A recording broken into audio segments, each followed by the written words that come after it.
بسم اللہ الرحمن الرحیم۔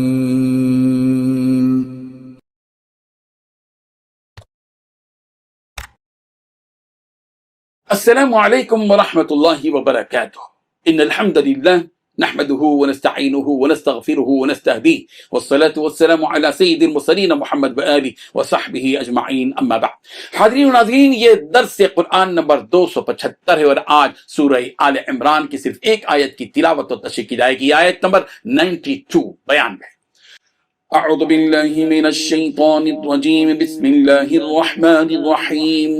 لن تنالوا البر حتى تنفقوا مما تحبون وما تنفقوا من شيء فإن الله به عليم، صدق اللہ العظیم۔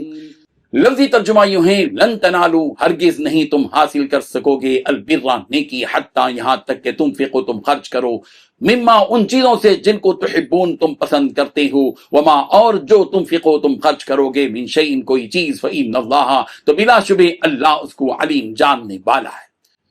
ترجمہ یوں ہے، تم نیکی کے مقام تک اس وقت تک ہرگز نہیں پہنچو گے جب تک ان چیزوں میں سے اللہ کے لیے خرچ نہ کرو جو تمہیں محبوب ہیں، اور جو کچھ بھی تم خرچ کرو اللہ اسے خوب جانتا ہے۔ اس آیت میں دو باتیں بتلائی گئی ہیں۔ پہلی بات، تم نیکی کے مقام تک ہرگز نہیں پہنچو گے جب تک ان چیزوں میں سے اللہ کے لیے خرچ نہ کرو جو تمہیں محبوب ہوں، اور دوسری بات، جو کچھ بھی تم خرچ کرو اللہ اسے خوب جانتا ہے۔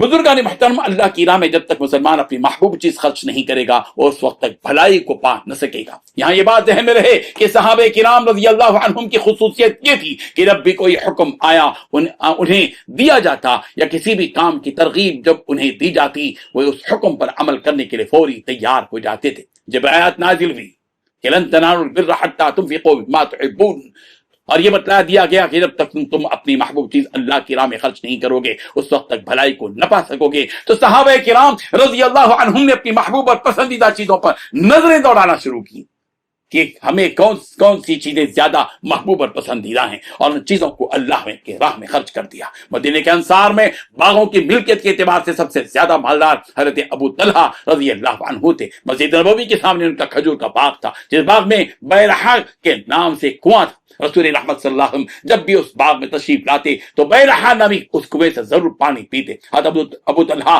رضی اللہ عنہ کو یہ باغ بہت زیادہ محبوب اور پسندیدہ تھا۔ حضرت ابو طلحہ رضی اللہ عنہ رسول رحمت صلی اللہ علیہ وسلم کی خدمت میں تشریف لائے اور فرمایا کہ میرے ان تمام مالوں میں بیرحا کنواں مجھے سب سے زیادہ محبوب ہے، اور میں اس کو اللہ کی راہ میں خرچ کرنا چاہتا ہوں۔ آپ جس طرح چاہیں اسے خرچ فرمائیں۔ آپ علیہ الصلوۃ والتسلیم نے فرمایا کہ وہ بہت نفع کا باغ ہے، میں مناسب سمجھتا ہوں کہ اس کو اپنے رشتہ داروں میں تقسیم کر دوں۔ چنانچہ رسول رحمت صلی اللہ علیہ وسلم کے مشورے کے مطابق حضرت ابو طلحہ رضی اللہ عنہ نے اپنے رشتہ داروں اور بالخصوص چچازاد بھائیوں میں تقسیم فرما دیا۔ اس سے ایک سبق یہ ملا کہ ہمیں چاہیے کہ صحابہ کرام رضی اللہ عنہم کی طرح ہم بھی اللہ کی راہ میں اپنا مال خرچ کریں جو ہمیں محبوب ہو۔ دوسرا سبق یہ ملا کہ جب خرچ کرنے کی بات آئے تو پہلے اپنے رشتہ داروں پر خرچ کرنے کو ترجیح دی جائے۔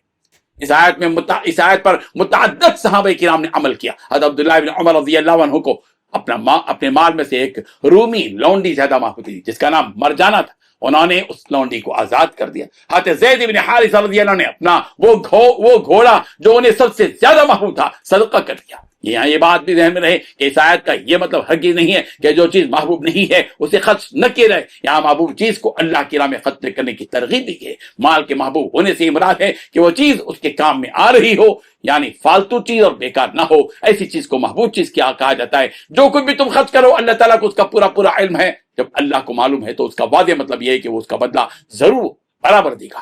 سورہ بقرہ کی آیت نمبر 273 میں بھی یہ بات کہی گئی، وَمَا تُنْفِقُوا مِنْ شَيْءٍ فَإِنَّ اللَّهَ بِهِ عَلِيمٌ، جو مال بھی تم خرچ کرو اللہ اس کو خوب جانتا ہے۔ پروردگار ہم سب کو محبوب چیزیں اس کی راہ میں خرچ کرنے کی توفیق عطا فرمائے، آمین۔ وآخر دعوانا ان الحمد للہ رب العالمین۔